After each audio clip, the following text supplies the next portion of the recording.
পনির ভাজা আছে, পটল ভাজা আছে, আলু সেদ্ধ করে রাখা আছে। এখানে মশলা গ্রেভি বানানো আছে। কড়াইয়ে তেল দিয়েছি, তেল দিয়ে গোটা গরম মশলা ফোড়ন দিয়ে দিলাম। এটা আছে আদা বাটা, জিরে বাটা, লঙ্কা গুঁড়ো, হলুদ গুঁড়ো, মশলার গ্রেভিটা বানানো আছে। মশলাটা দিয়ে দিচ্ছি।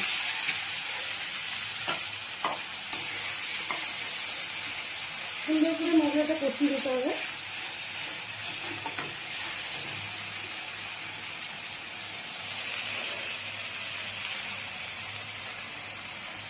এবার দিয়ে দিলাম টমেটো সস।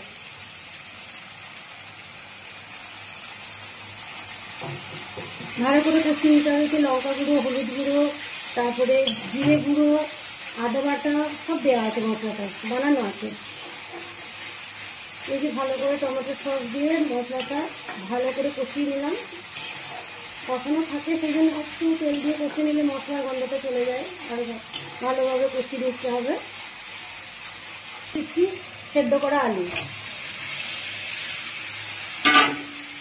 একদম সিম্পলভাবে পনিরের তরকারিটা রান্না করব, খুব একটা রিচ করবো না, সিম্পল রান্না করব, ঘরোয়া পদ্ধতিতে রান্না। ভালো করে কষিয়ে নিয়েছি ভালোভাবে। আলু সেদ্ধ আলু ছিল, কলা কলা হয়ে গেছে, রঙটাও কত সুন্দর এসেছে।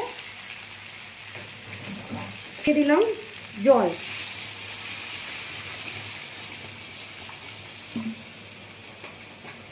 যেহেতু তরকারিটা মাখো মাখো হবে, তাই আপনারা পরিমাণ মতো জলটা বুঝে দেবেন। আমি একটু মাখো তরকারিটা ঝোল ঝোল করা করব।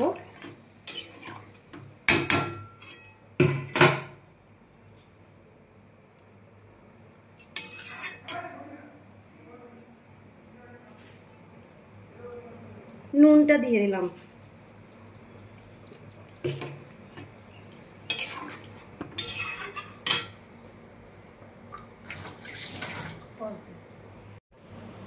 পটল পনিরের তরকারিতে একটু চিনি দিতে হয়, তাহলে স্বাদ হয়। অল্প পরিমাণে, স্বাদ মতো মিষ্টি।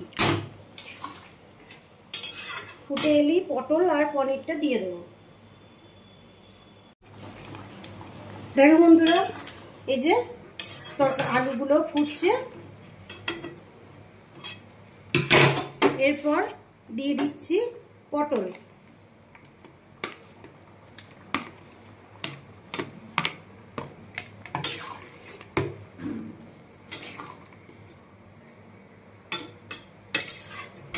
কি দারুণ কালারটা এসেছে, তাই না বন্ধুরা?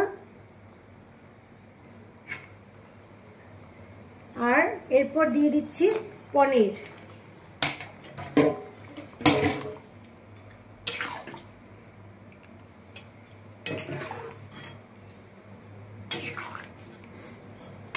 এই যে পটল আর পনির ফুটে গেলেই হয়ে যাবে। এই যে পটল পনির সব ফুটে গেছে, গা মাখা মাখা হয়েছে, একটু ঝোল ঝোল করে রেখেছি ভাতটা মেখে খাওয়া হবে বলে। দেখুন কেমন হয়েছে। আর শেষ ফিনিশিং দিচ্ছি গাওয়া ঘি দিয়ে। পনিরের তরকারিতে গাওয়া ঘি না দিলে ভালো লাগে না, তাই লাস্টে গাওয়া ঘি দিয়ে নেড়ে দেবো। আমাদের আজকের পটল পনির কমপ্লিট। হাই ফ্রেন্ড, আজকের মেনু দুপুরে আলু পটল মাখা, শুকনো লঙ্কা জিরে ভেজে, আর এখানে আছে পেঁয়াজ পোস্ত, আর এখানে হচ্ছে পটল পনির। আজকের দুপুরে রান্না ভাত আছে, আলু পটল মাখা, পেঁয়াজ পোস্ত, পটল পনির। Tata, bye bye. লাঞ্চের থালা এই যে আছে আলু পটল মাখা, পেঁয়াজ পোস্ত, পটল পনির আর ভাত। দেখে নাও, যে যে খাবে চলে এসো। বাই।